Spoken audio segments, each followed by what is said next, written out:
Halo anak gang, welcome back to Blog Bar Talks. Kita sudah sampai nih di sesi ketiga. Ini sesi yang ditunggu-tunggu karena kita akan mewawancarai salah satu manajer yang cukup terkenal dan berpengaruh juga. Beliau ini udah malang melintang di industri musik kan. Oke. Ya udah grassroots banget. Jadi kayak spiritnya Blok Bar tuh dia ada. Spirit Gitu. itu. Oh, kita panggil kali ya. Mas Wendy Putranto. Oh, Tepuk tangan buat Mas Wendy. Mas Wendy. Mas Cek, cek. Wendy. Ya. Selamat malam, Selamat malam Mas. Jadi Mbak Sarah. Sarah Azri. Azri. Salam kenal Mbak Salam Sarah, kenal. Mas Azri. Jadi ya, boleh sedikit cerita gak sih Mas? Boleh. Nah waktu itu Mas Wendy juga pernah ngisi di kampus. Oh, Ada di UMN. UMN waktu itu pernah. Gue, iya. Nah masih ada di Rolling Stone nggak? Halo? Kalau nggak salah gue sempet bilang kayak, Mas Rolling Stone jangan sampai bubar dulu. Gue pengen masuk band situ, gue mau masuk band, gue pengen masuk situ gitu kan. 2013 atau 2014 tuh ya? Iya kalau nggak salah 2000 segitu tuh, lupa Iya, kalau iya. nggak tahun berapa. Ya maksudnya, ini pun gue perdana sih Mas di sini. Oh, Gue musisi, cuma gue ada sedikit keresahan kayak banyak pertanyaan yang template-template. Kayak harus ada musisi yang jadi untuk nanya-nanya gini ya nggak sih? iya. Nah latar belakang dulu ya. Boleh. Ya. Mas Wendy tuh awalnya pemusikan tuh dari mana sih awalnya? Oke. Awalnya sih sebenarnya cita-citanya pengen jadi rockstar, Oke. tapi gak kesampaian. Karena ya gue dibesarkan oleh musik dari kecil ya, diperdengarkan oleh almarhum bokap dulu musik-musik yang apa ya, berani lah bisa dibilang ya. Musik-musik dari Deep Purple, dari Black Sabbath, dari Led Zeppelin, The Police ya, Stones. Ya musik-musik itu yang sering diputer di rumah zaman dulu sama bokap. Jadi sebelum dia kantor gitu pagi-pagi jam 6 tuh pasti dia ngetel kenceng-kenceng di rumah. Dan itu jadi alarm gitu buat gua. Bangun pagi itu dengerin Burn, dengerin Highway Star, dengerin Sabbath, Bloody Sabbath gitu kan. Jadi ya ini lama-lama kayak didoktrin gitu setiap pagi kan dengerin gituan. Nah akhirnya ya berkembang pengetahuan musiknya dari situ, kemudian baru denger Beatles belakangan dan sampai akhirnya SMP, SMA ngeband gitu kan. Punya band namanya Abortus. Abortus. Mainin, era itu memang era Indonesia, Jakarta lagi gede musik thrash metal, musik heavy metal. Gitu. Jadi memang bisa dibilang perkembangan musik underground dimulai dengan musik metal saat itu. Ya dan gue selain ngeband dan sempat jadi juara waktu itu ya bandnya si Abortus itu jadi juara festival rock kelas di Jakarta. Gue jadi vokalis terbaik, terus gitaris gue jadi gitaris terbaik sama bandnya jadi band terbaik. Tapi kita nggak bawain lagu sendiri, bawain lagu orang, bawain Metallica, bawain Kreator, bawain Sepultura gitu ya. Masih era cover version lah. Udah setelah menang tuh mikirnya wah jadi rockstar nih.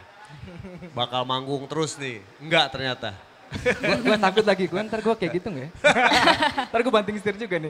Ternyata nggak kemana-mana bandnya, cuma juara doang, ada piala doang kan. Wah. Tapi kok nggak manggung-manggung gitu, nggak ada yang manggil lagi Gak ada gitu. yang manggil. Dan tapi tetap punya keinginan yang kuat gitu untuk bisa hidup deket dari musik gitu ya. Kalau jauh dari musik tuh kayaknya nggak berkah hidup. Gimana caranya nih gue bisa hidup dari musik gitu. Pokoknya apapun yang terjadi, kalau nggak jadi rockstar ya gue tetap bisa hidup deket musik. Ya udah akhirnya bikin majalah underground lah ya, fanzine lah ya. Iya. Terus bikin majalah fanzine underground namanya Brainwash. Karena dulu anak-anak underground metal Jakarta tuh nongkrongnya di Blok M Plaza. Blok M Plaza. Di lantai 6 dulu ada dingdong. Jadi di lantai 6 ini ada dingdong terus semua tuh gondrong-gondrong gitu setiap Jumat, Sabtu, Minggu nongkrong di Blok M. Oke. Kita di situ tuker informasi. Jadi ada yang bawa katalog, ada yang bawa CD, ada yang bawa kaset ya, dan karena waktu itu belum ada internet kan. Oh iya. Jadi menukar informasinya lewat hal-hal seperti itu. Wah, ini ada album baru dari Dismember, ini album baru dari Suffocation. Ini album baru dari Decide, ini album baru dari Godflesh. Ya udah kita ngobrol sih, saling tukar-menukar informasi. Terus kalau mau order kaos, t-shirt band gitu ya, yang long sleeve atau yang ini tuh ya dari situ. Terus ngelihat, wah ini ada bapaknya yang punya kartu kredit. Oke. Jadi kita, Sultan ya? yoi, gue pesen yang ini ya gitu. Ya DP dulu dong katanya. Oke, DP. Terus contreng. Ntar datang kaos lo 3 bulan lagi. Oke, PO. Kalau jangan Iya, PO, PO, betul. Pre-order. Terus dikirim ke sana, datang 3 bulan kemudian ngambil di situ. Nih kaos lo datang, ambil. Waktu itu belum banyak lah toko t-shirt atau long sleeve gitu di Jakarta. Karena ini tahun sekitar 94-95 ya waktu itu di sini. Jadi mahal, serba mahal. Oke. CD mahal, t-shirt mahal karena import ya. Semua barang-barangnya masih import, belum ada yang jual kayak Rock Nation kan. Kalau sekarang kan kita ada Rock Nation di sini web store gitu ya.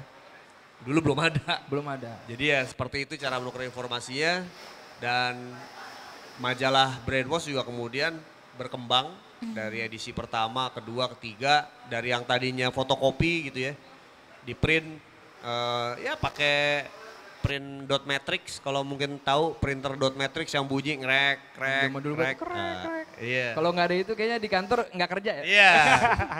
Kayak gitu tuh dulu ngeprint terus difotokopi, disebarin. Itu informasi tentang ya band teman-teman ya. Band teman-teman yang nongkrong di Blok M itu dulu ada, mungkin kalau pernah denger band kayak Tengkorak ya, Growsic, Trauma, Betrayer gitu. Itu era-era underground Jakarta waktu itu gelombang kedua lah. Karena gelombang yang pertamanya tuh di sini abang-abang kita si Rox, Rocks, oke. ya Suckerhead, satu lagi Rotor. Trash. Ya, tuh 3 ya. Ya, punggawanya metal di Indonesia nih perintisnya 3 band itu. Si Rox, Rotor, Suckerhead. Oke. Nah 3 itu kayak di luar negerinya tuh kayak Led Zeppelin, Black Sabbath, Deep Purple lah. Nah, Oke, itu oke. the holy trinity-nya mereka tuh. Nah di Jakarta waktu itu anak-anak muda pada zamannya berkiblatnya ke mereka nih, abang-abangan kita waktu itu. Trending centernya lah ya. Ya kalau dia manggung gitu ya, Rocks misalnya, manggung di Bulungan, itu Bulungan sama Blok M tuh memang jadi satu basis underground lah. Setiap weekend tuh ya kayak gini nih nongkrong. Gua ngeliat pemandangan hari ini, malam ini gondrong-gondrong, pada Flashback nongkrong ya. tuh jadi kayak, wis tahun segitu dulu ya begini gitu. Mungkin gak sih kita yang di sini juga ntar, oh kita dulu kayak gini juga. Iya, pada zamannya lo akan cerita kayak gini juga Oke. ke teman-teman yang generasi berikutnya nanti. Dulu gue juga lulus SMA cita-citanya cuma satu. Selain jadi rockstar, pengen gondrong. Oke, pengen gondrong loh. Lu udah gondrong, udah lu jangan cukur lagi katanya. Jadi- Cita-cita zaman dulu. Akhirnya gue dari SMA lulus itu, gue selama 22 tahun gondrong waktu itu. Oke. Dari 95 sampai 2012. Oke. Gondrong gue segini dulu. Ngeri zaman ngerinya. Iya. Terus 2012 akhirnya potong rambut waktu itu. Udah bosen ya. Udah bosan gondrong. Udah bosen. Potong rambut dan berarti udah 10 tahun lah ya. Udah 10 tahun gak gondrong. Udah 11 ya, 11 tahun. Itu tuh terakhir momen-momennya mungkin kayak gitu kira-kira. Awal-awalnya ya. Ya itu kan kita ngomongin yang, itu kan berarti ya skena lama lah ya. Iya, Untuk skena lama. skena ya itu 90-an ya. Skena 90-an. Nah berarti besar dan tumbuh di skena Iya, 90-an. 90-an. Nah, Betul. mumpung ya lu kan di sini ini juga Mas ya, kayak cipung di skena gak sih? Ini kan dibikin ekosistem. Ya. Nah menurut lu kayak bedanya zaman dulu apa? Sekarang apa sih? Menurut lu kayak industrinya atau skenanya di Indonesia ini? Menurut gua bedanya ya nggak terlalu banyak venue ya. Zaman dulu band juga nggak terlalu banyak karena yang memainkan musik underground yang memainkan musik metal ataupun hardcore pada era itu masih sedikit. Oke. Karena itu tadi informasinya kan belum ada internet. Jadi hanya anak-anak muda yang tahu-tahu aja gitu istilahnya. Nggak masif. Karena dulu untuk kita bikin gigs, bikinnya biasanya waktu itu di Poster Cafe ya. Oke. Di Museum Satria Mandala, di Gatot Subroto ada itu dulu tempat disco sebenarnya. Tempat orang ngiprit. Tahu ngiprit? Ngiprit. Zaman dulu banget. Ngiprit tuh tripping, pakai ekstasi lah gitu ya. Anak-anak muda 90-an. Nah dulu tuh ya era 90-an bisa dibilang drug scene parah lah di Jakarta ya. Selain ya skena undergroundnya juga berkembang gitu ya. Tapi skena drugsnya juga gawat. Oke. Dari temen-temen tongkrongan kita di Blok M dulu yang setiap hari ketemu weekend gitu ya. Yang masih hidup tuh sekarang bisa dibilang sedikit. Oke. Sebagian besar banyak yang meninggal karena drugs. Di era 2000-an awal dulu ya, hampir setiap bulan gue mendengar ada sini mati, sini mati, sini mati, sini mati. Nah ini orang-orang yang mati ini rata-rata dulunya pakau. Karena prototipe saat itu nggak sih mas? Jadi kayak misalkan, wah gue pengen Iya, kayak si ini gitu. underground dan musik heavy metal, punk gitu ya. Nggak jauh dari drugs benar waktu itu. Oke. Ya gue bisa bilang hampir 50-50 gitu. Jadi yang memang waktu itu wafat itu pasti karena udah relapse ya. Mereka heavy drug user di zamannya, masuk di tahun 2000-an udah pada rusak badannya. Nah itu perbedaannya gue rasa dengan scene sekarang. Gitu. Dulu yang mabok alkohol sama yang mabok drugs itu lebih banyak yang drugs. Jangan deh. Iya. udah kayak udah Ya, nggak keren. kalau ini kan sejarah ya, jadi cerita sejarah menurut gua ya kita ceritain apa adanya gitu. Pokoknya satu tongkrongan gitu ada misalnya 10 orang nih nongkrong. Next time you know kayak 10 tahun 15 tahun kemudian kita tinggal bertiga nongkrong. Yang 7 meninggal. Seleksi. Iya, jadi itu betapa dahsyatnya gitu. Salah satu hal yang mungkin menyelamatkan gue dari drugs itu karena gue takut jarum suntik. Oke. Mungkin kalau pada saat itu nggak takut jarum suntik Iya, ada kemungkinan. karena rata-rata yang meninggal itu yang nyuntik. Oh, oke. Jadi ada yang namanya putau dulu, pernah dengar putau? Nah, Iya. itu skena musik apapun ya dari yang reggae, disco, metal, punk. Itu pasti kena pengaruh putau itu. Basian heroin lah kalau dibilangnya gitu ya. Dan itu parah sih, skena waktu itu parah. Berarti emang zaman Dan dulu kalau tuh- lagi ada gigs gitu ada yang lama di dalam kamar mandi itu harus dicurigain. Itu pasti tuh. Yes, Oke. udah pasti. Woi lo mau manggung nih, bentar gitu. Bentar 30 menit tapi. Gitu. Iya, dan itu benar kejadian dan beberapa band ya kayak personilnya Rocks, drummernya meninggal karena dia heavy drug user. Drummernya itu yang paling ganteng namanya Ari, Ari Rocks. Dan dia yang paling hebat lah terjerat narkoba. Dan gak cuma yang underground, yang mainstream sekali berdewa sekalipun.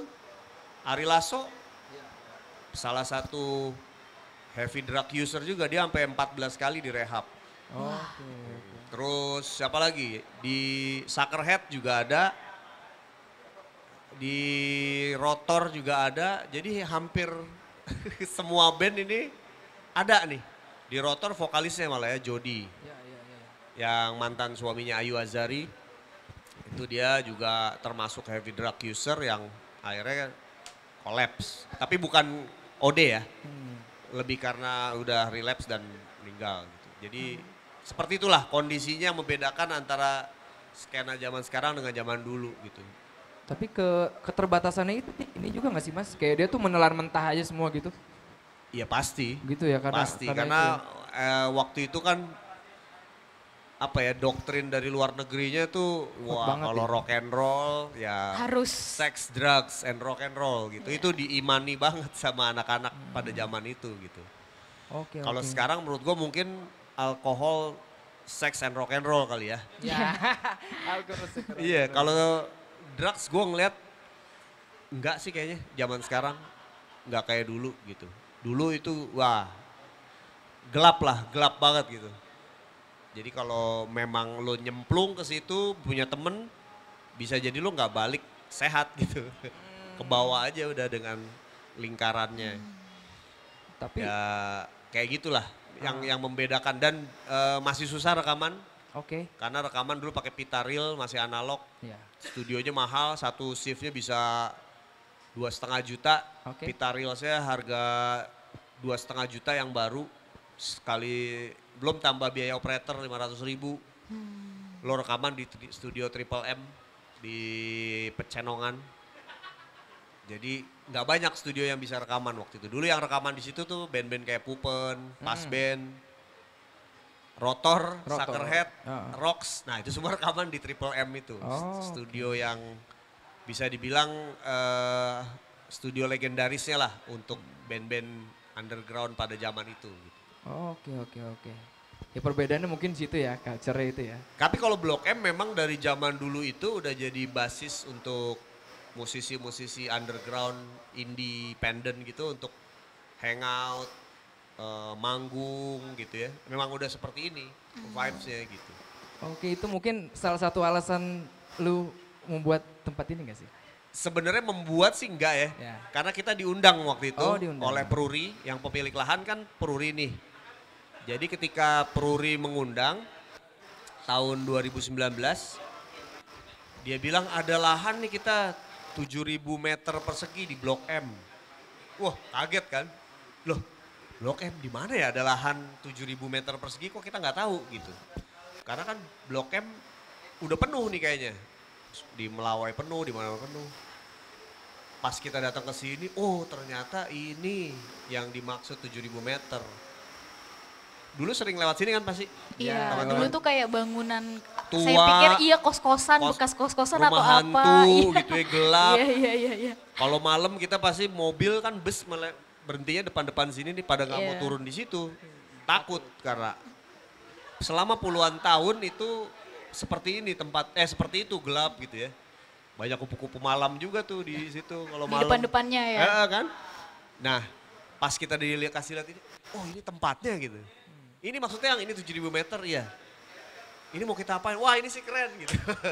Kita bikin venue di sini. Langsung. Jadi ide gue waktu itu sama teman-teman founders yang lain ada Mas Handoko ya.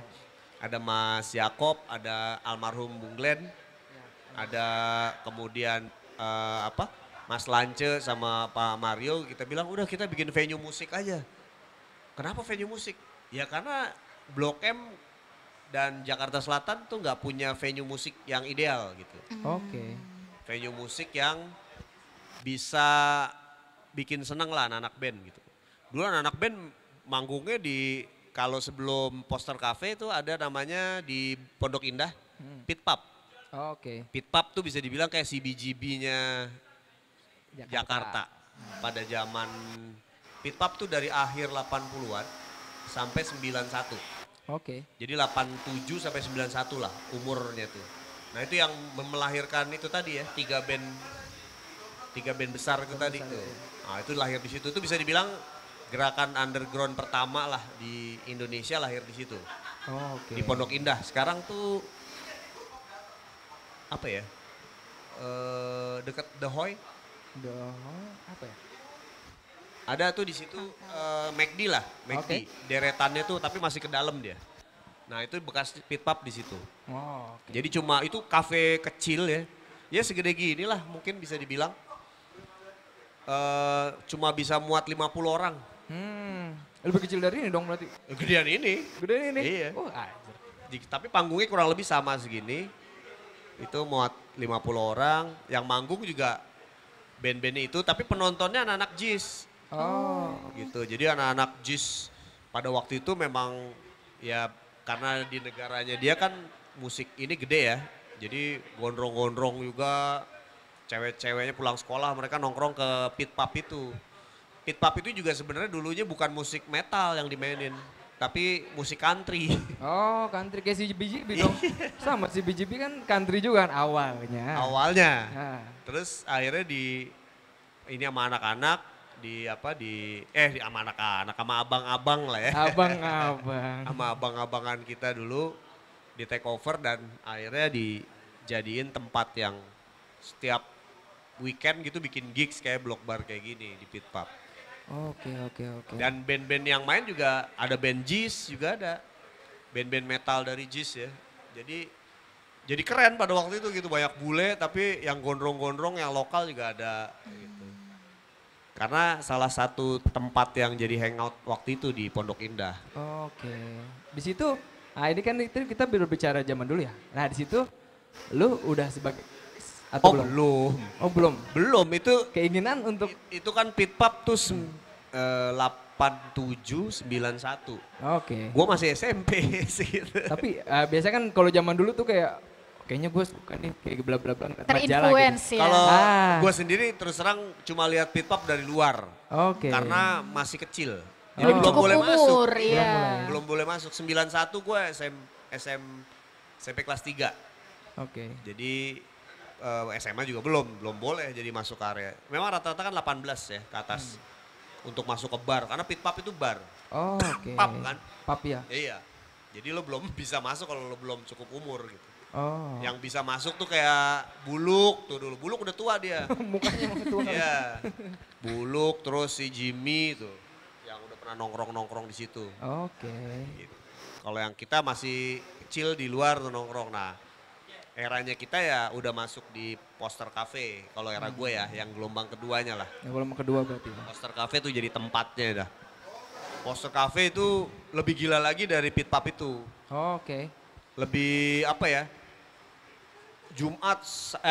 Kalau hari Sabtu dipakai sama tripping tadi. Ekstasi tripping sampai hari Minggu pagi. Nah, Minggu pagi mereka pulang, anak-anak underground datang soundcheck. Oh gitu. Jadi hari Sabtunya tuh DJ. Udah kayak rolling aja ya? Ajep-ajep dia. Wah, ajep-ajep gitu. Sampai jam 5 pagi, jam 6 pagi lah. Jadi Oke. yang disco-disco pulang, yang metal-metal datang, Metal datang. masuk band, soundcheck. Nah, biasanya hari Minggu tuh dari jam 10 pagi sampai jam 10 malam. Oh. Yang main berapa band? 40 band 40 banyak band ya. gila. satu hari. Besok aja 15 udah ngap-ngapan kan? Ini 40. Iya, Jadi satu hari. Di sini 2 hari, seharinya tuh 15. Yes. Anak sosok Dulu gitu tuh. Lo main jam berapa band lo? Wah, dulu orang main terakhir kan kalau zaman sekarang seneng ya. Wah, jadi headliner nih. Zaman dulu lo main terakhir, ogah nggak mau, pada nggak mau. Karena nggak ada yang nonton. Sama, Terlalu banyak urutannya. sama ini juga sih alatnya mas, takut rusak. Jadi, udah banyak banget sih band. Ya kalau nggak banyak kita nggak bisa nyewa sound, nggak bisa nyewa venue gitu. Jadi pada ini apa istilahnya regis ya. Iya zaman dulu tuh zaman regis ya. Bayar. Bahkan lo kalau gue mau main jam 7 gimana? Ya udah lo bayar aja deh gitu. Oh request gitu ya. Tapi ya gitu ya, band yang nggak dikurasi jadinya pas nonton apaan sih nih? Apaan sih nih gitu. Ya lo akan cuma mau nonton band-band yang oh bagus ya, yang ini yang gue tahu nih yang ini. Band-band yang goib-goib banyak. Oh oke, berarti emang dari awal lu udah ngelihat band itu punya kualitas main di situ. Yes. Tapi kalau waktu itu memang ada beberapa acara juga yang oh gue nggak mau kalau banyak band-bandnya paling banyak 12. Oh, oke. tetap 12. Tetap banyak. Kalau sekarang mungkin kayak acara itu ya 5 gitu, 6 Itu udah gitu. ideal sebenarnya. Udah ideal Udah segitu ya. ideal banget. Jadi kalau sekarang ngelihat acara yang main band 5, wah enak ini sih. Kalau dulu enggak. Dulu tuh jam 3 pagi, jam 3 sore gitu ya. Jam 3 sore lu udah di venue. Karena band lu manggung jam 4 misalnya. Dan prime time-nya tuh biasanya dulu jam 5 sampai jam 7 malam. Oke. Di atas jam 7 malam. Pada nggak mau manggung. Kok kebalik ya malah ya? Ya karena udah siap-siap pada mau pulang. Oh. Kan dari siang udah. Iya, iya, Oh iya. iya, udah capek kali ya. Udah capek. Capek. Semakin malam tuh semakin sedikit penontonnya. Kalau sekarang kan semakin malam ya headlinernya Semakin mainnya rame. terakhir kan. Iya, pulang jam 3 gitu kan. Iya. Dulu enggak, jam 10 tank udah kelar, ya udah emang tinggal panitia doang. Iya, iya, iya. Gitu gitu sih. Jadi ya harga tiket 15.000. 15.000. Ya, 20.000. grassroots Iya. yang underground. Iya. Belum ada sound engineer. Dulu ya sound engineer-nya dari orang sound. Oke, langsung. Iya, hajar aja jebret. Gitarnya kedengeran nggak? Bodo amat gitu. Belum oke. kenal.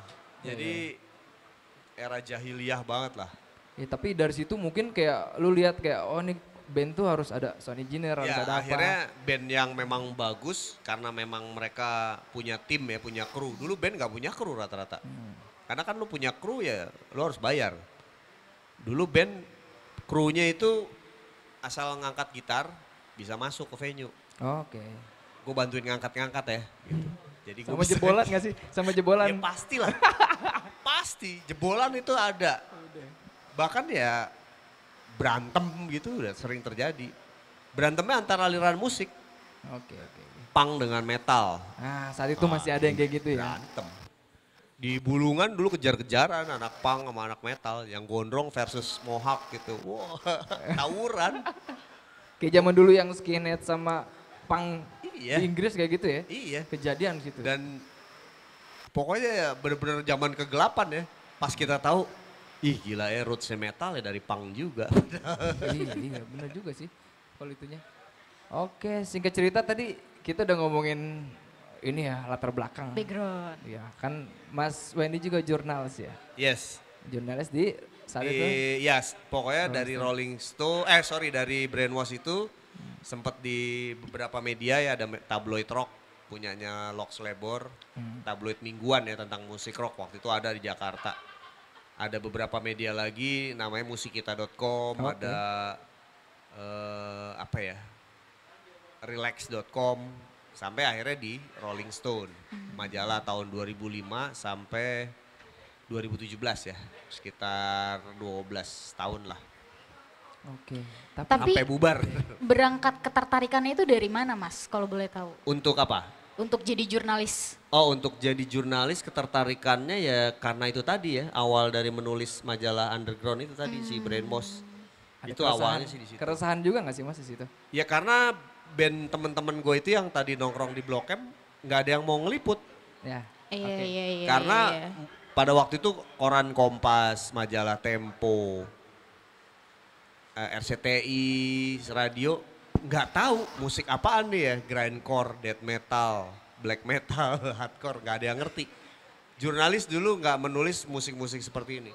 Karena Kecuali Hai ya. karena kecuali dianggap nggak ada pasarnya. majalah. Yes. Ya karena jurnalis juga nggak ngerti. Iya. Ini musik apaan ya? Suaranya parau, geram, siapa yang mau? Tapi ketika akhirnya Sepultura manggung di sini tahun 92, Metallica manggung di Lebak Bulus 93, baru tuh Mulai kebuka. media-media, oh musik kayak gini penggemarnya banyak ya. Gitu. Mereka mulai gencar lah meliput. Karena setelah kedatangannya Metallica itu dan rusuh kan, jadi lagi gede-gedenya itu Metallica rusuh di band. Gak boleh ada konser metal selama 10 tahun. Wah. Setelah Metallica itu baru ada konser metal lagi dari 93, 2004. 2001 ada sih Megadeth tapi di Medan. Nah itu. Jadi orde kegelapan ya. Orde kegelapan. Oke. Oh tadi jurnalis sudah kan ya. Nah setelah jurnalis kan ada Mas Wendy tuh mau manajeri band ya. Oh ya. Ya kenapa awalnya tertarik ke situ? Eh, Padahal jauh kan dari awalnya sih dari manajerin band tahun 96 sih Step Forward. Step Forward. Ya itu band hardcore perempuan ya, vokalisnya Jill. Gitarisnya sekarang si Ricky jadi gitarisnya Seringai. Terus ada beberapa personil, Aat basisnya yang kita kenal di Diskoria. Sekarang dia anak hardcore. Oh dulu dia anak hardcore, akhirnya gue tahu. Kenapa Jadi kalau lo ketemu Aat, woi, pet salam lo dari Step Forward gitu. Oke. Anak HC dia, sekarang disco-disco kan. Iya. Pindah haluan. Iya, itu gue manajerin mereka pertama. Tapi ya masih asal-asalan lah ya, masih belum serius. Yang mulai serius tuh 2003 waktu itu manajerin di Upstairs. Ya, bisa. Di Upstairs band New Wave dari KJ ya, si Jimmy dan kawan-kawan. Ya itu mungkin bisa dibilang karir sebagai manajer yang kecebur juga. Awalnya sih memang nggak niat, tapi ngeliat bandnya si Jimmy waktu itu main di Bibis, ada cafe ya kayak CBGB juga di Menteng. Ini kayaknya bagus nih bandnya dia nih gitu. New Wave kan waktu itu belum ada The Killers, belum ada The Strokes, belum ada White Stripes. Dia udah main musik seperti itu gitu pada era itu. Wah keren nih kayaknya, jadi ya udah ngelamar jadi manajernya di Upstairs. Oke. Terus si Jimmy kaget. Hah? Kenal Jimmy udah lama ya dari band sebelumnya ya. Dia punya band Be Quiet namanya. Band IKJ juga bersama Batman Goodnight Electric. Ya udah. Ini band gue kan band asal-asalan gitu, orang hasil ospek IKJ dia bilang. Jadi bukan band serius, tapi gak apa-apa nih kayak bisa jadi band gede nih Jim. Yang bener loh katanya, iya ya wes. Gue manajerin terus dari main di Bibis itu, ya Bibis kan kecil ya 50 orang paling Bibis juga. Sama Brandas bukan sih waktu itu? Iya, Brandas, Upstairs, Seringai. Yang ada kompilasi JKT SKRG. Nah itu kompilasi yang merekam skena Bibis lah. Itu band-band yang lahir di Bibis, ada The Adams masih ya? The Adams, yes. The Adams, terus Sore ya. Oh. Seringai udah, Upstairs, Brandas, si Teenage Death Star. Iya, nah, itu band-band yang lahir di situ lah.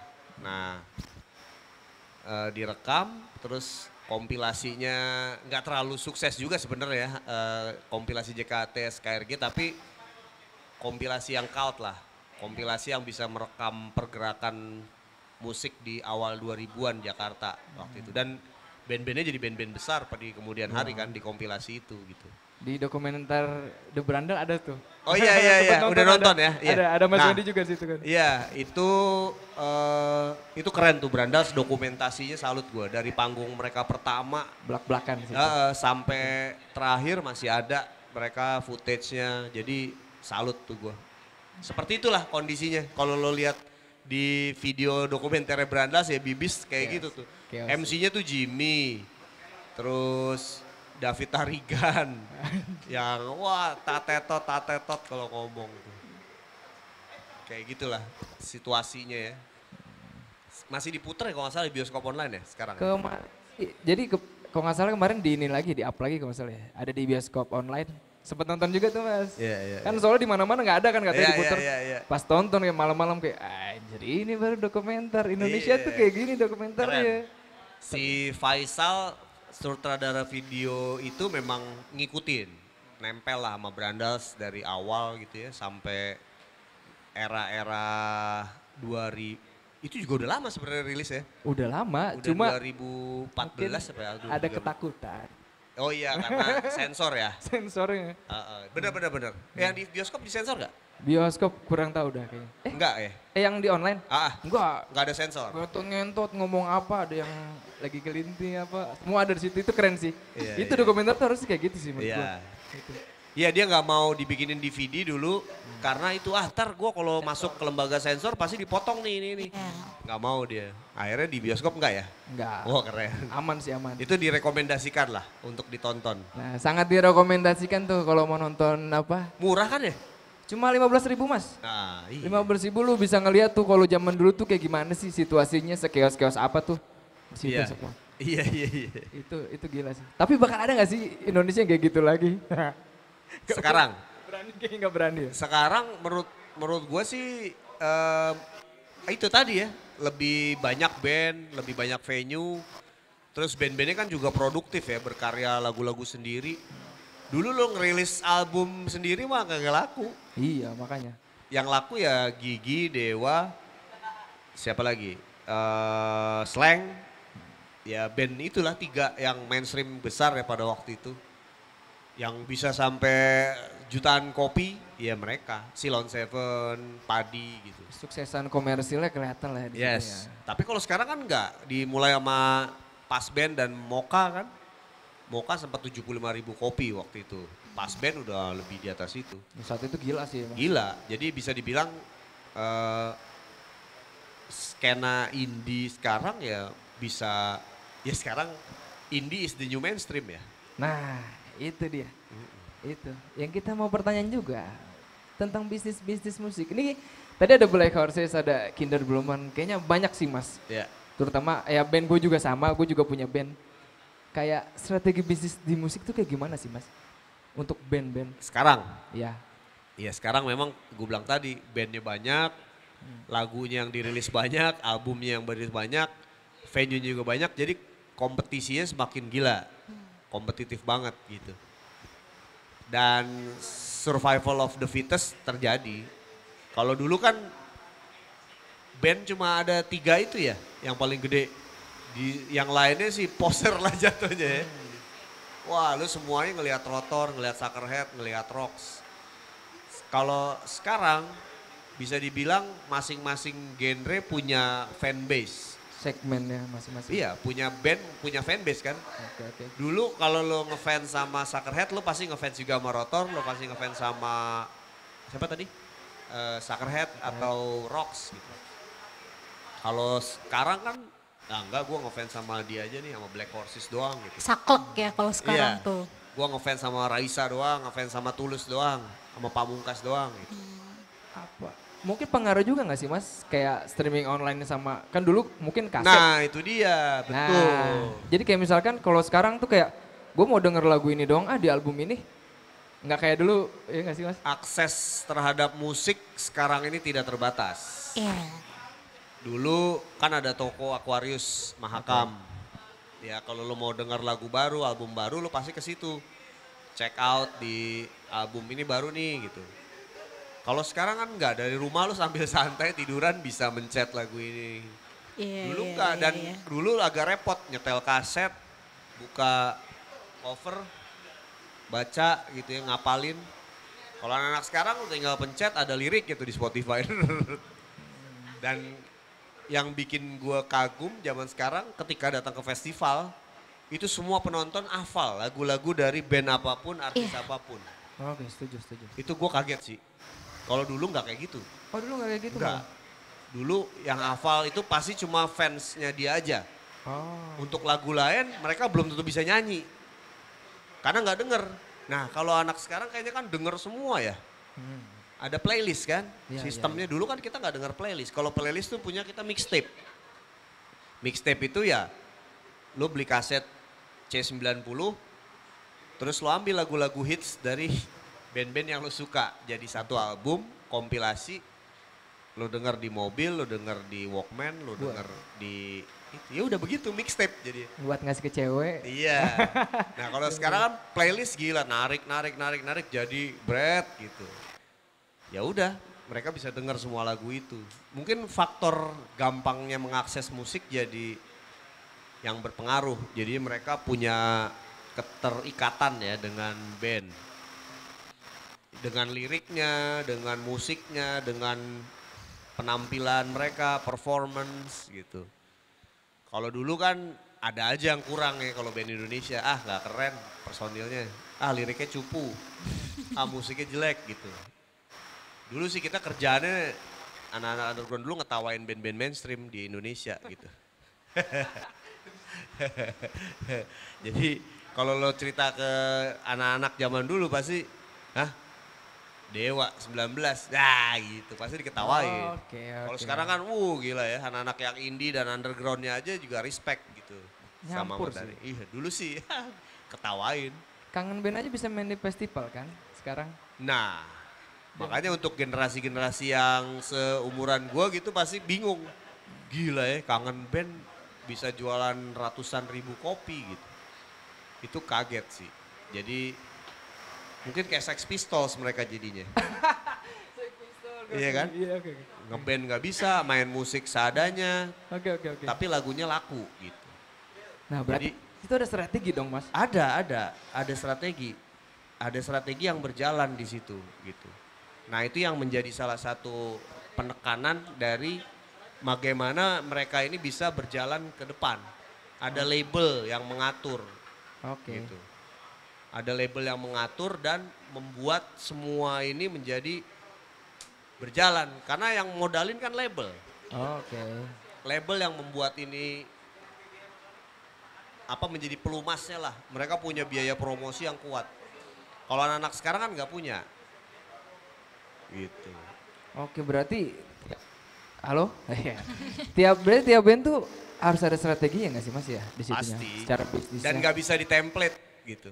Nah, kalau nggak bisa ditemplate kira-kira gimana tuh Mas? Misalkan contoh kemarin, mungkin sampai sekarang masih ya seringai ya? Megang seringai. Bedanya megang seringai sama megang the upstairs, cara Ya kan treatmentnya tuh. Dari genre musiknya beda. Oke. Dari penampilannya beda. Yang satu dulu pakai baju warna-warni, seringai kan hitam-hitam. Ya. Liriknya beda. Tapi tongkrongannya masih sama, masih nyambung. Mereka nongkrong bareng juga gitu. Intinya sih nggak bisa ditemplate ya, karena masing-masing band itu kita harus tahu punya kelebihan dan kekurangannya di mana. Dan kebutuhannya apa? Kebutuhannya apa, fanbase-nya juga beda. Belum tentu yang dengar seringai juga doyan upstairs, yang dengar upstairs belum tentu doyan seringai gitu. Kalau sekarang kan bisa dengar semuanya ya. Iya. Bisa dengar semuanya gitu. Ya, Karena gue dengar dua-duanya juga gue. iya gitu. Kalau menurut gue sih ya karena itu ya, perbedaan itu yang menjadi berbeda-bedanya itu. Masing-masing punya nilai jual yang berbeda ya, unique selling point lah. Oke. Itu yang harus dipunya sih menurut gua. Unique Masing-masing band tuh harus punya unique selling point gitu. Karena kalau lo nggak punya unique selling point, lo akan susah stand out from the crowd ya. Nah nanti urusan bisnis biarin manajernya aja yang pusing mikirin. Oke. Kalau band fokus untuk menciptakan lagu, performing, pelayanan ya. Pelayanan tuh maksudnya nge-reply di sosmed. Iya. Kalau dulu kan lu komunikasi, gue kenalan sama Aryan ya. Itu lewat surat.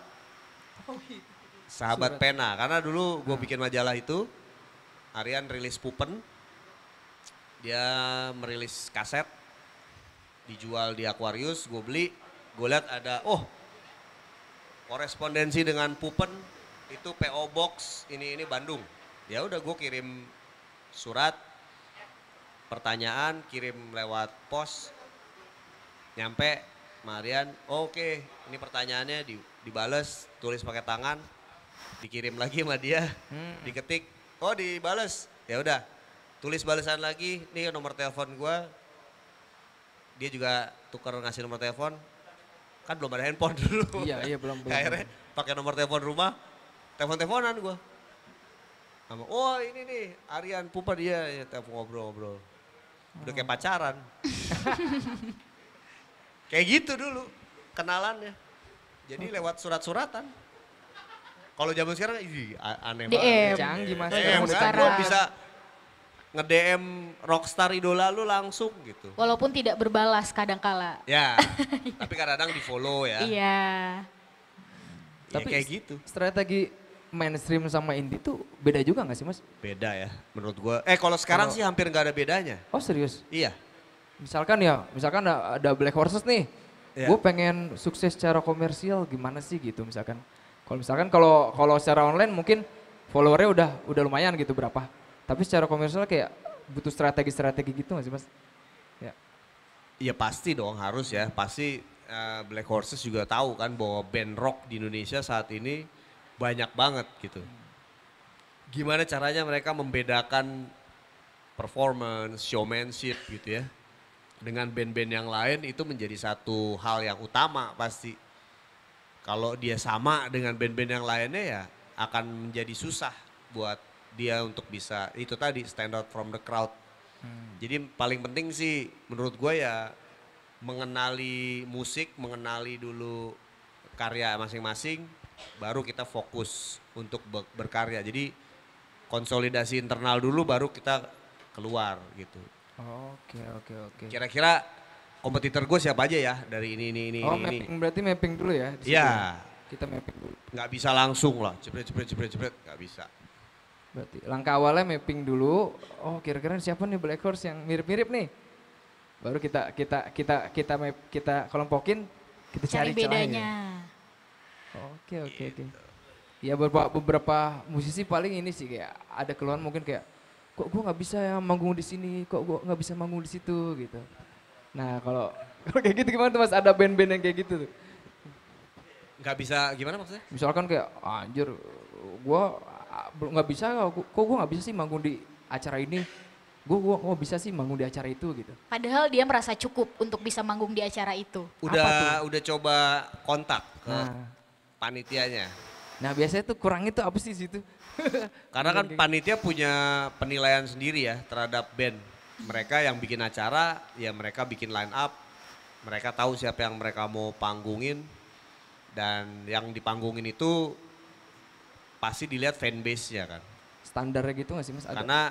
Karena kalau fanbase-nya kuat, fanbase yang akan beli tiket harapannya. Oh, oke. Nah, mereka yang beli tiket itu berarti membawa bisnis buat IO-nya. Oh, Jadi menurut gua paling penting sekarang membangun fanbase berarti. fanbase-nya dulu yang dikuatin ya? Yes. Oke. Karena dengan membangun fanbase artinya lo membantu juga IO-IO itu yang bikin acara akan dibeli tiketnya. Karena ada demand ya Mas ya. Karena menciptakan demand. Mungkin Jadi kayak, penting sih menurut gua untuk lo membangun fanbase itu jadi prioritas utama oke. gitu. Kalau bisa membangun fanbase pasti IO-IO akan suka. Oh, oke. Karena yang dilihat bukan hanya band lo tapi followers di belakang band lo. Dan keuntungannya untuk CEO ini apa kalau Yes. harus manggil band itu? Kan kalau dia manggung band dia mesti bayar. Dan membayar band lo kan berarti harus ada income juga yang masuk ya. Nah itu datang dari fanbase. Makanya fanbase yang ideal tuh menurut gue bisa 3 nah. Dia membeli rilisan ya. Oke. Kemudian dia membeli merchandise. Sama dia benar-benar mengikuti semua karya-karya yang dirilis oleh band lo. Gitu. Oh, oke. Sesimpel itu kok. Ya, simpel itu aja Iya, ya? karena kalau dia beli merchandise, dia datang ke konser beli tiket, artinya ya ada bisnis yang terjadi, ada money yang berputar gitu. Oh, oke. Kalau zaman dulu mungkin kayak kita ngasih demo ke label atau apa gitu kan. Udah nggak jalan sekarang. Udah nggak jalan zaman nggak sekarang. Udah nggak jalan jadi kalau udah punya ini. Gue kemarin ketemu salah satu major label lokal terbesar lah di Indonesia, ANR, dan orang marketingnya bilang sekarang susah ya mencari band yang mau dikontrak oleh label. Oh, ini faktanya nih ya? Yes. Oke. Dulu zaman yang gua tadi cerita gitu ya, orde baru waktu itu. Semua band mau masuk ke label, Rebutan. rebutan. Kalau nggak masuk ke label ya nggak akan jadi apa-apa. Ke major label maksudnya ya, karena belum ada yang di label dulu. Sekarang justru musisi merasa itu kelebihan kalau Iya, mereka sekarang nggak masuk buat ke apa label. gua masuk ke major label? Nggak butuh. Gue bisa rilis sendiri, Iya. gue bisa tour sendiri, gue bisa bikin video klip sendiri. Sekarang yang paling penting punya investor kan, bukan punya label. Punya investor lo ingetin tuh punya investor. Itu cuannya di situ. Yang paling penting itu sih. Lo bisa meyakinkan investor lo, band gue bagus, lo dukung band gue, lo dapat benefit gitu. Oh, oke.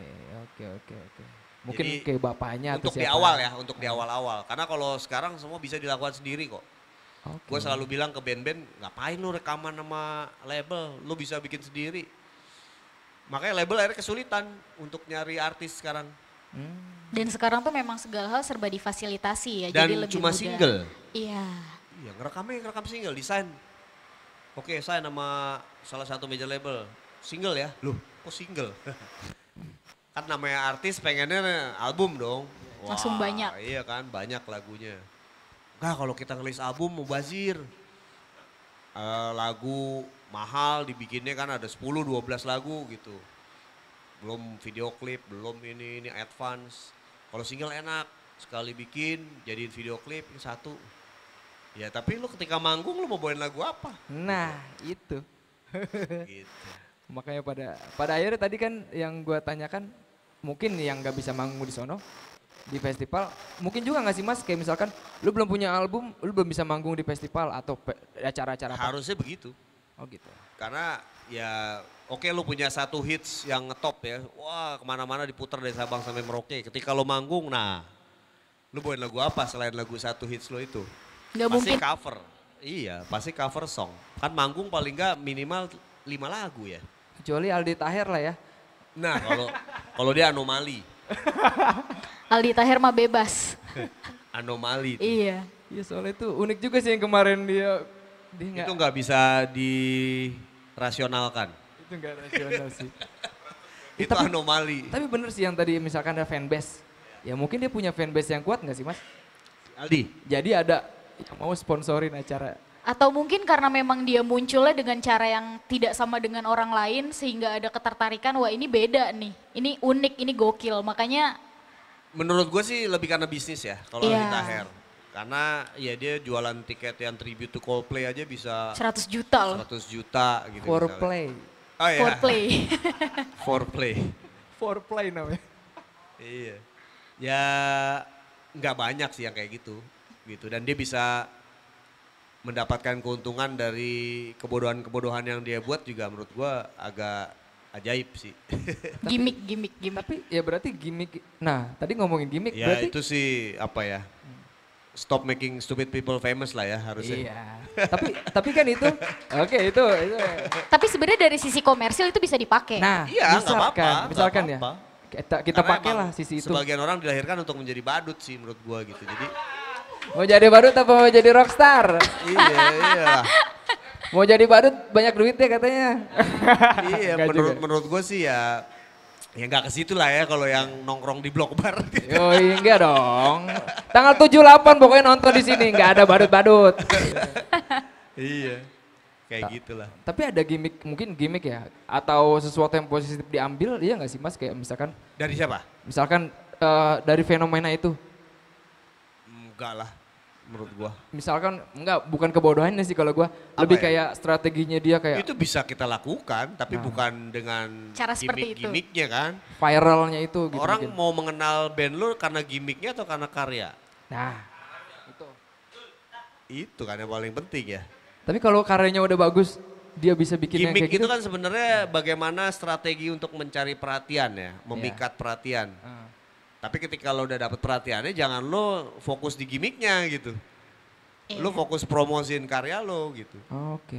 Karena gimmick hanya tentang momentum ya Mas. Iya ya? karena dengan sebegitu banyaknya band, orang butuh gimmick. Karena apa? Karena itu yang bisa memikat perhatian orang gitu. Yes. Itulah unique selling pointnya mungkin Satu ceritanya agak menurut gua agak ironis dan agak nggak bisa direplika oleh band yang lain. B-Side. B-side. B-Side mendapatkan karir setelah apa coba? Setelah 11 orang meninggal dunia di acara launching albumnya dia di Bandung tahun 2008. Oh, oke ya. Sebelum kejadian di Bandung itu, apakah se-Indonesia tahu ada band yang namanya B-Side? Nggak tahu.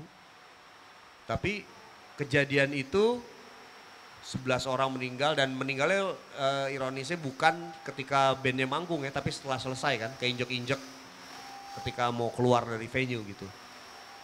Ya itu jadi salah satu tragedi kan dalam pentas musik underground.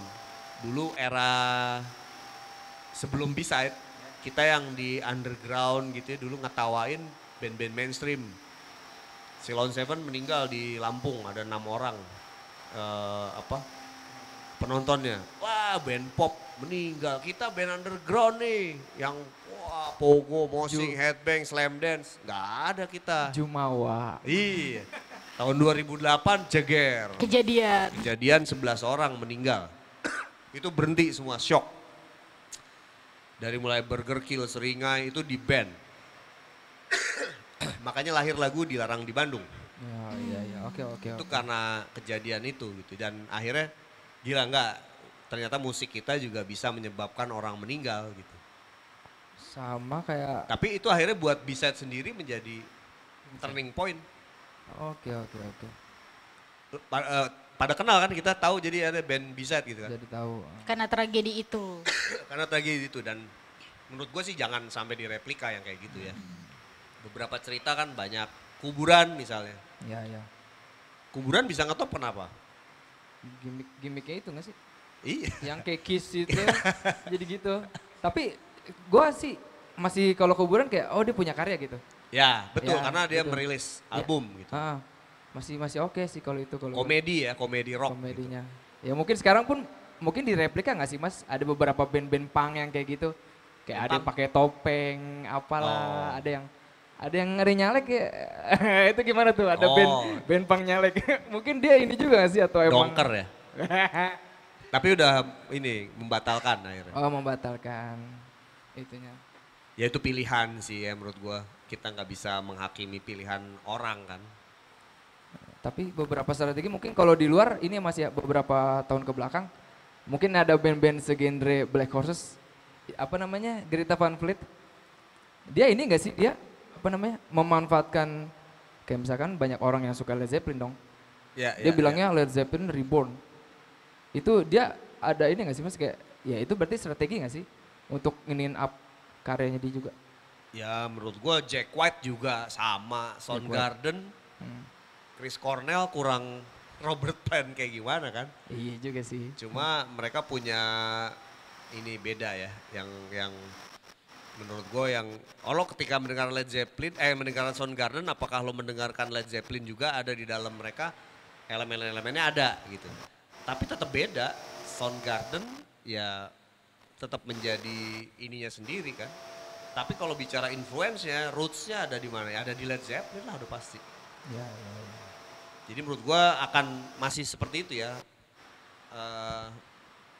siklus ya. Siklusnya. Masih siklus seperti itu. Jadi memang nggak bisa di ini ya, kayak jangankan itu ya, Black Horses, Seringai sekalipun kan juga gitu. Ada MC5 di situ, ada Motorhead, ya kan, ada Black Sabbath di situ musiknya. Tapi ketika 2002 mereka terbentuk, nggak punya skena. Oke. Karena dianggapnya ini musik rock bukan, musik metal bukan, musik hardcore bukan. Bagus. Jadi skena dulu belum ada si siapa yang Bandung? Komunal. Komunal. Belum ada yang apa dia bilangnya stoner rock dan sebagainya, belum ada. Jadi ya udah mainnya makanya di Bibis sama Upstairs, sama Brandal, sama Sore. Aneh kan billingnya. Sementara kalau zaman di poster dulu acara metal pasti yang main metal semua, acara ska, acara rock, acara punk. Tapi di Bibis itu semua band Teenage Death Star, Brandal, Seringai yang metal itu bisa ada di satu line up. Bahkan Superman is Dead juga main di situ dulu. Oke. Berarti Jadi- masih efektif lah itu ya. Apa ya? Istilahnya kayak crossover ya. Crossover dalam Block Bar juga kan spiritnya juga crossover menurut gua.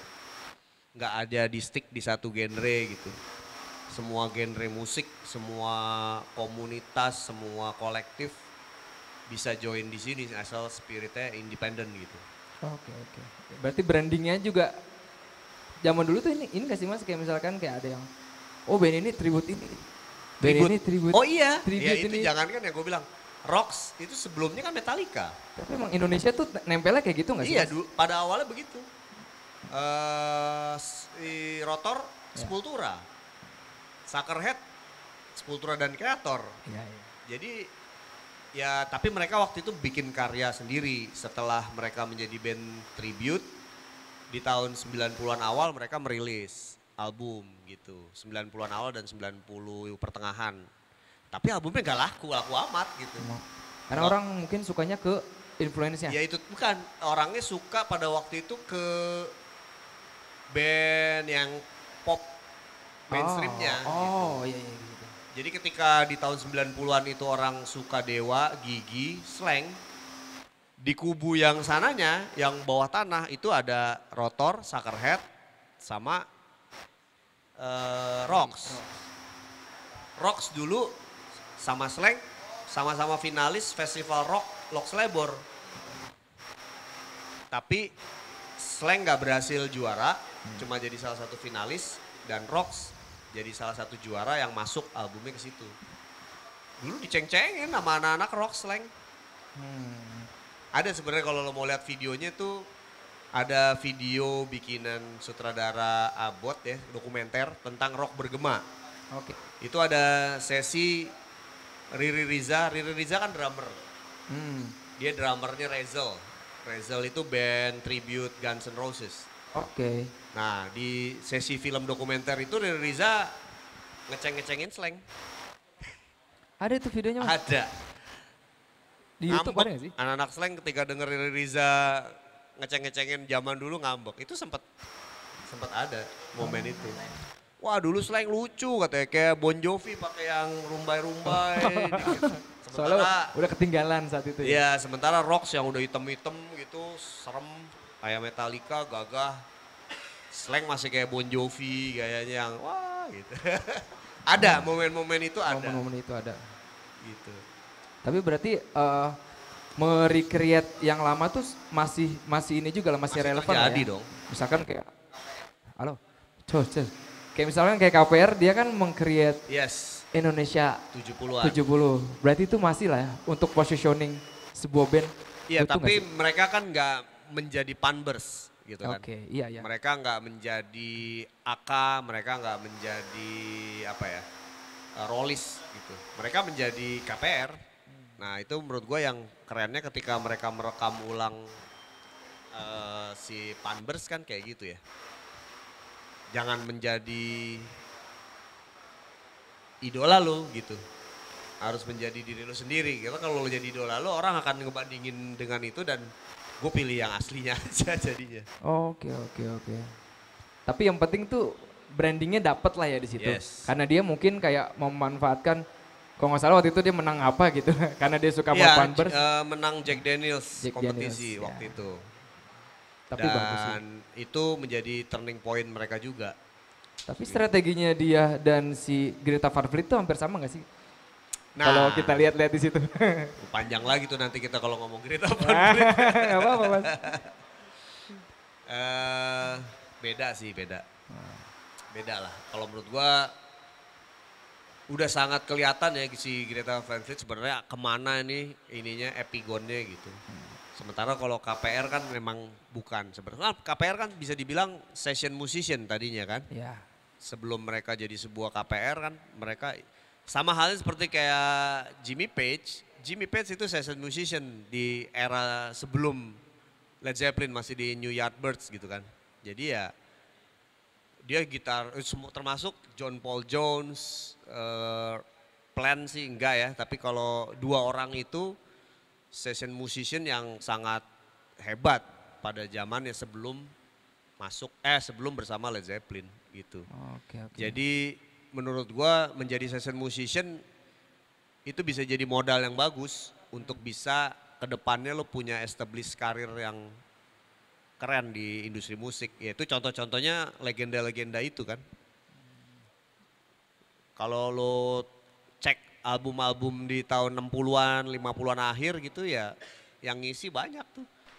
Si Jimmy Page gitu. Ya kadang ngisi buat apa ngisi Iya. buat gitarnya doang. Iya.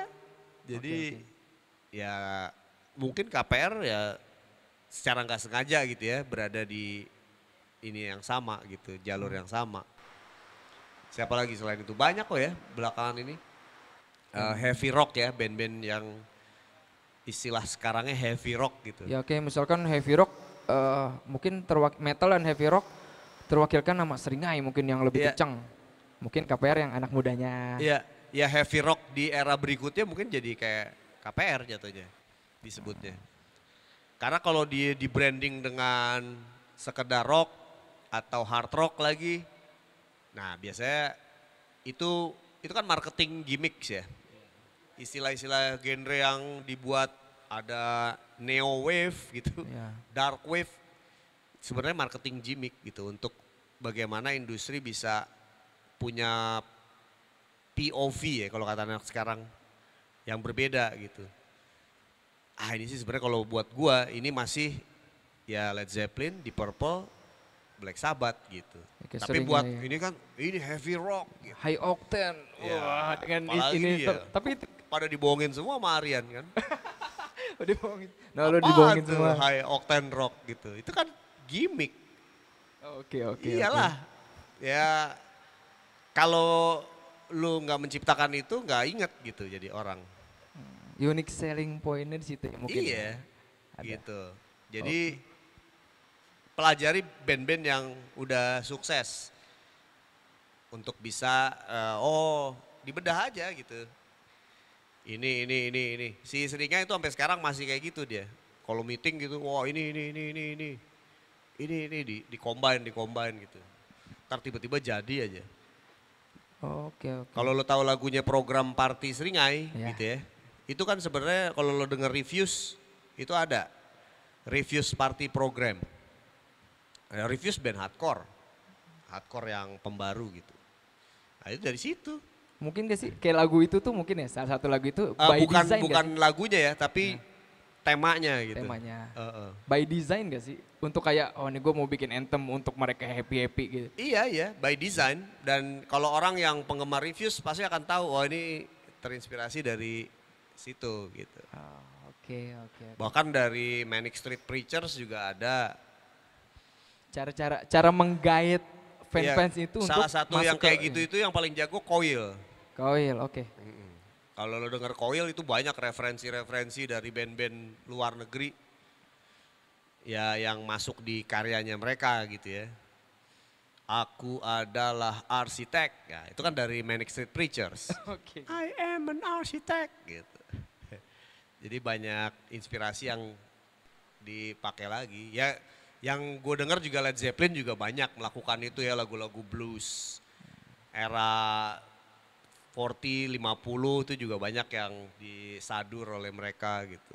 Cuma benar atau enggaknya ya masih jadi perdebatan.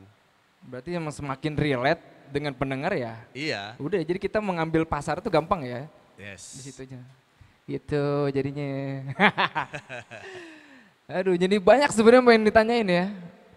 Oke kita ke pertanyaan pamungkas ya. Oke, alhamdulillah. Gue besok pagi harus ke KL soalnya. Iya mas. Bawa Sebenernya mangkuk. banyak sih pengen kayak nanya Lokananta bla bla bla cuma mungkin next lah ya kita bahas. Iya. Oke nextnya ini pertanyaan paling pamungkas. Ya. Kesan lu tentang Block Bar mas. Ya gue sih terus terang kagum ya. Karena memang ketika kita masuk ke Blok M khususnya di Peruri ini. Sebenarnya yang pengen kita buat ya tempat kayak Block Bar gini juga.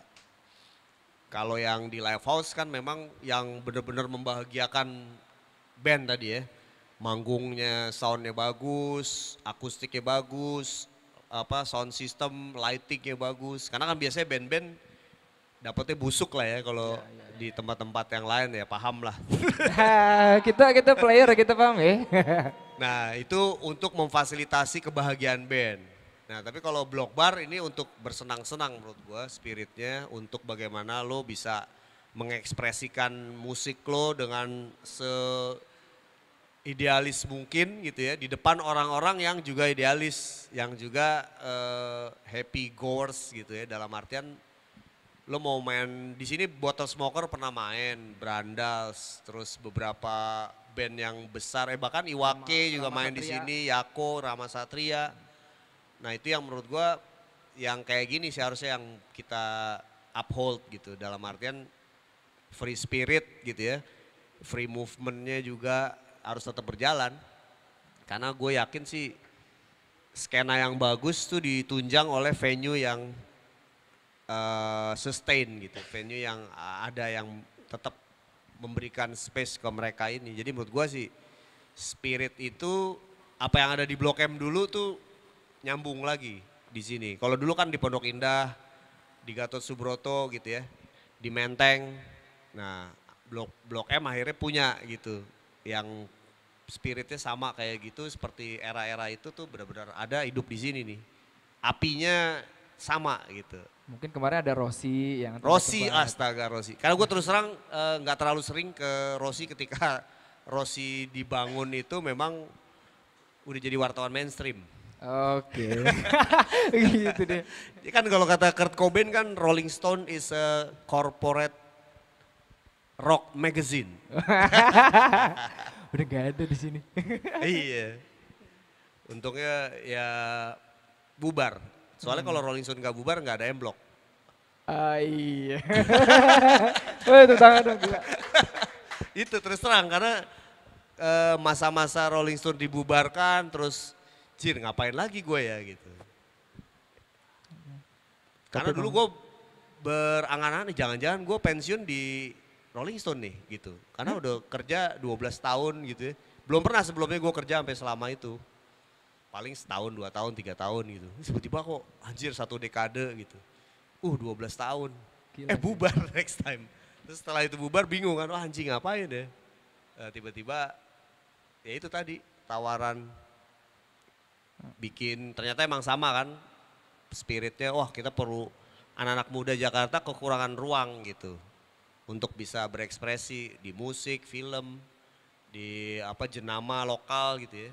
Ya itu akhirnya nyambung idenya dengan yang lain. Ya alhamdulillah sih. Terjadi dan akhirnya ada Blok Bar ini gitu.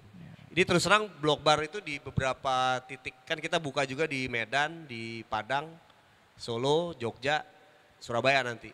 Semuanya pengen ini ada Blok Bar ya nanti gitu. Oh gitu, Mas Eto, Mas Eto. Coba gue bilang iya bisa aja asal tempatnya kayak di Blok M gue bilang. Kalau di Lokananta agak susah karena belakangnya perkampungan, perumahan penduduk. Oke. Itu gue jadi inget kayak Rolling Stone dulu. Belakangnya perumahan penduduk. Tiap malam dimarahin mulu kita. Iya bikin gigs, bikin acara situ Iya. kan, waktu itu sering banget Iya. Rolling Stone. Jam 11 harus tutup. Iya. Yang mainnya seringan. Iya. Datang tuh ada namanya Pak Haji Sobari yang paling galak dari sana. Haji Sobari. Bener. Terus, woi lu udah jam berapa nih gitu. Jadi kalau di Lokananta bikin gituan gue langsung nostalgia sama Pak Haji Sobari. Ntar ada Pak Haji Sobari versi Solo nih. Jadi untuk di Solo kayak berat. Tapi kalau di Jogja memungkinkan tuh. Mas Eto udah pernah ke JNM ya? Nah Jogja bisa kayaknya, di Padang bisa, di Medan bisa, di Surabaya bisa. Cuma di Solo yang kayak masih susah tuh.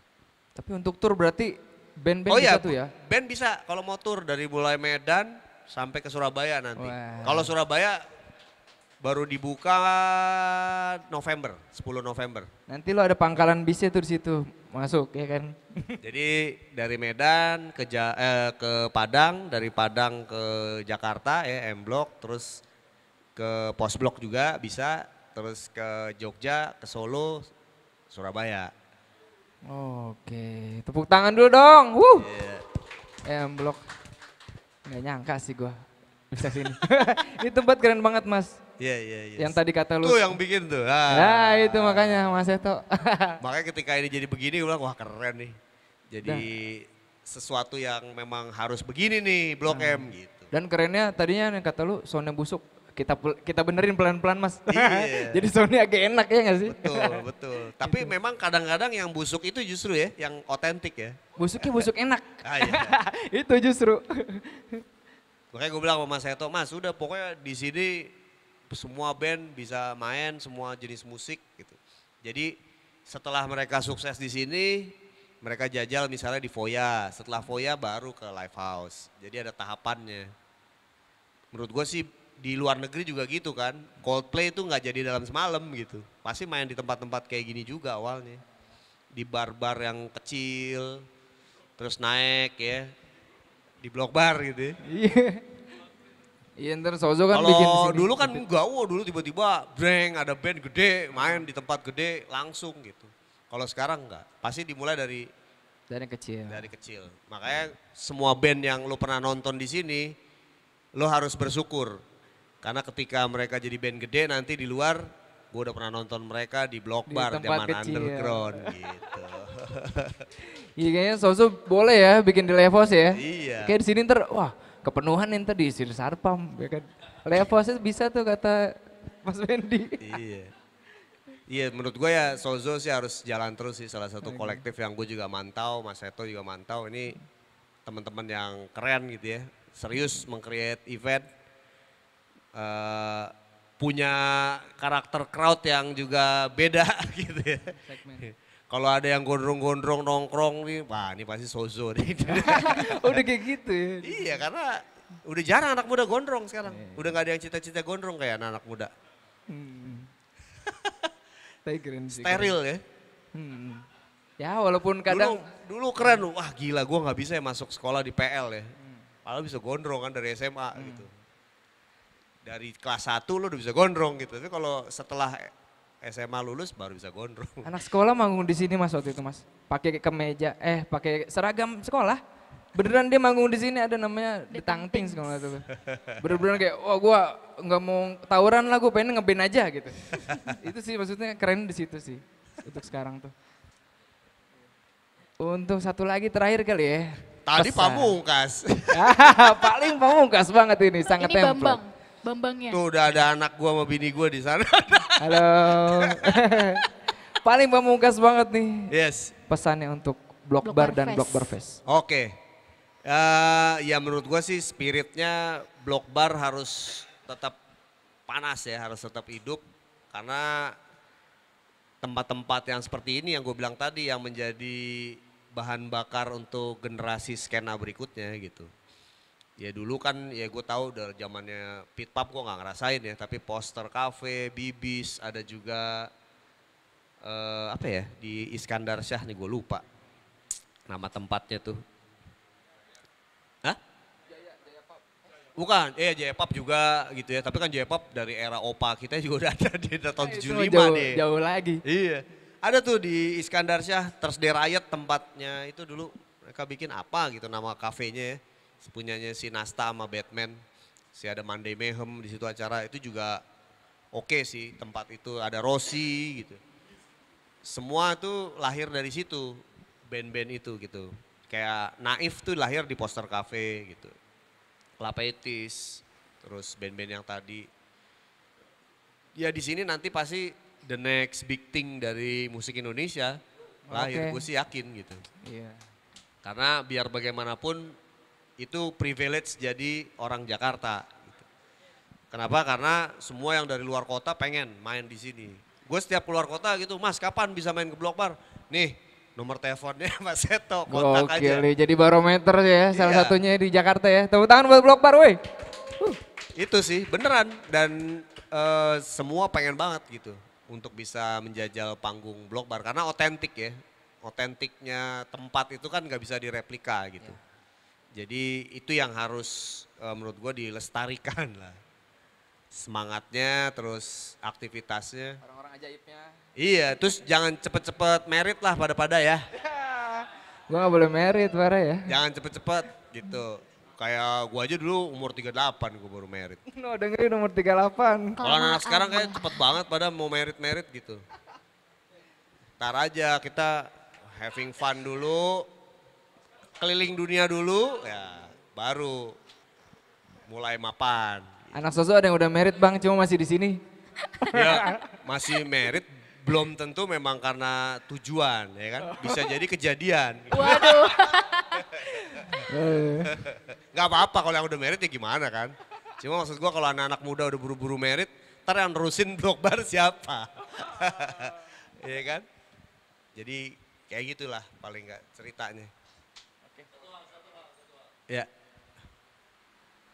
Ya ini related to Block Bar, kenapa bisa begini ya. Sebenarnya Block Bar bisa begini nih paling besar 80% tuh karena ada di ekosistem M Block. Gue kebayang kalau kita Block Bar berdiri sendirian di luar, nggak mungkin jadi begini. Ormas lah, inilah, itu segala macam. Abis gue, abis, bis. Di sini dilindungi dekat dengan BUMN. Udah gitu awalnya dulu justru banyak banget dilempar oleh Mas Wendy. Nah obrolan gue sekarang ini nih pengen berterima kasih sama Mas Wendy yang bener-bener ngelemparin semua mulai dari pertama gue inget tuh Free Gigs dilempar ke sini, dia mau ke live house lempar ke sini. Sejak itu pecah Free Gigs, udah tuh ikut semua itu. Jadi thank you banget. Inilah sebenarnya yang di belakang Block Bar suksesannya yang ini. Wah enggak, Thank tetap you, yang thank you. ngejalanin dong ya. Thank you. Iya enggak, yang ngejalanin lah tetap. Buat gue kreditnya buat Mas Seto dan tim dulu. yang membangun inilah menurut gua. Ini kan tadinya namanya gang disco malah. Tapi jadi block bar gitu. Jadi lebih kerenan ini. Iya, betul. Jadi menurut gua ya ini pit pubnya zaman sekarang lah ya. Ini CBGB-nya kita. Jadi ya, walaupun ada yang di sampingnya CBGB juga. Walaupun ada gitu, tapi ya menurut gue ini lebih otentik lah. Lebih roots gitu. Karena emang apa denyutnya denyut yang soul gitu. Kalau di sana kan, woi CBGB nih gitu. Mainnya apa? Iya. Sip, paling itu kali. Mudah-mudahan ada manfaatnya, kalau ada manfaatnya. Banyak banget mas, banyak banget mas. Thank you Yowes. banget, thank you. Makasih, makasih. Sama-sama, terima kasih banyak. Thank you. Sukses buat Block Bar, buat Sozo juga. Ya intinya inilah, stay on the wrong side. Kita jalanin rodanya mas. Iya, woi. Yang mungkin yang dulu lu udah berhenti, kita jalanin lagi. Grassroots. Sip, terima kasih. Thank you mas. Thank you. Thank you, sip. Bye.